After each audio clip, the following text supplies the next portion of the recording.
dibuat di mana PMO-nya. Kalau yang masalah terbesar adalah masalah dari strategi ke sini, ya udah PMO-nya di sini. Kalau PMO di sini, PMO-nya adalah portofolio. Tapi kalau PMO-nya di sini, PMO-nya adalah program. Kalau PMO-nya di salah satu ini, namanya PMO-nya project. Lain, yang di atas ilmunya strategic management, kita selama 3 hari ini nggak ngomongin strategic management loh Pak. Kenapa? Strategic management tuh komponennya udah masuk ke bisnis industri masing-masing.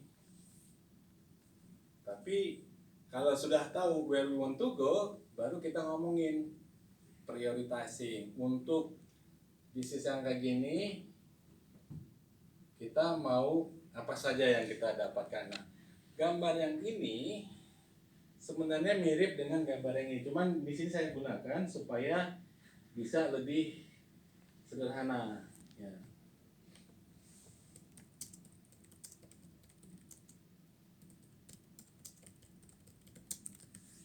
Bilang bahwa kita ada proyek-proyek kecil. Kalau Bapak lihat ini ada tanda panah ke kanan ya.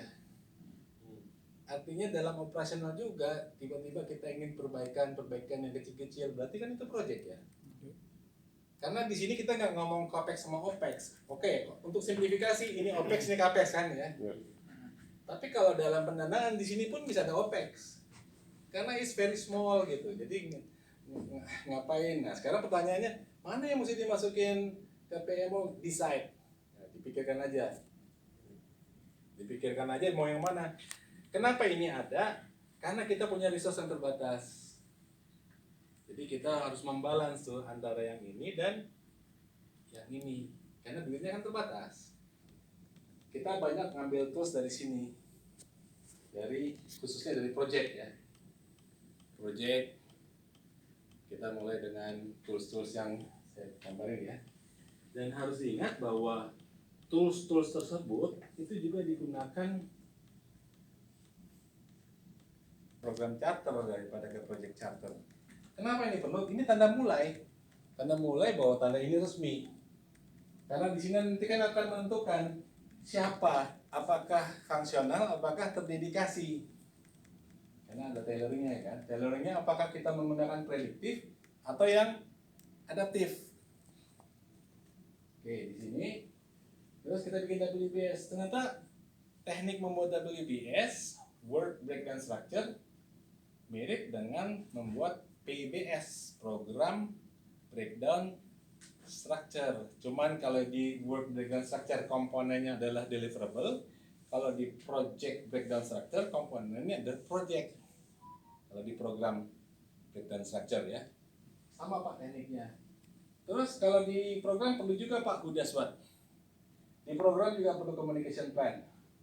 Dan ini akan sangat dibantu kalau ada aplikasi. Masih ingat tadi, daripada channelnya banyak kesana kemari, mendingan di-hub-kan kan. Nah, hub-nya itu namanya Project Management Information System yang gambar kemarin ya.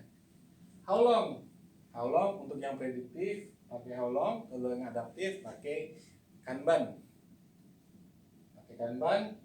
How much ada teknik-tekniknya, analogus, bottom up, parametrik, top down, terus decision making dan seterusnya.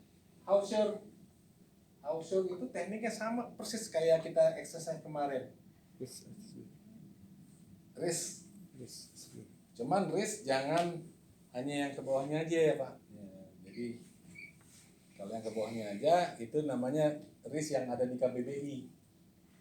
Kita ngambil risk yang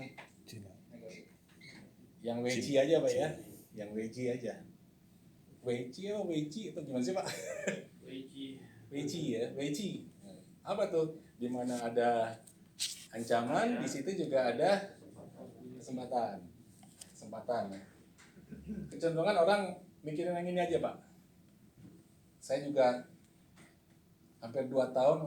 Kita lihat juga, kalau misalnya ternyata dalam risiko itu adalah sesuatu yang udah pernah terjadi di history, dan itu boleh dikatakan hampir terjadi, masukkanlah ke dalam WBS. Contoh kasusnya itu Di PAL ya, ada kerjaan rumah tower, ada kerjaan panggil marinir.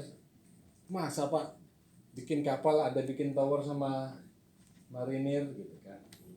Ini masuk project scope, tapi sesuatu yang mungkin tidak langsung ke produknya tapi ya diperlukan gitu ya. Yang kita kendalikan sama juga untuk program manajemen. Baseline itu tapi bentuknya adalah bukan deliverable tapi benefit apa yang akan kita capai tanggal sekian, benefit apa yang kita akan capai tanggal sekian gitu ya. Kemudian itu dia, kalau udah selesai tutup. Cuman penutupan program pasti akan lebih lama dibandingkan project. Nah, sekarang pertanyaannya, apakah si program manager bisa mengeluarkan project charter untuk project manajernya? Mestinya bisa, harusnya bisa. Tapi saya sering melihat juga bahwa ternyata project charter tidak dikeluarkan oleh si program manager. Tapi menurut saya harusnya bisa supaya dia punya otoritas yang kuat ya. Oke Pak, itu saya pentingnya di sini karena the devil is in the details ya. Ini setan-setannya di sini Pak.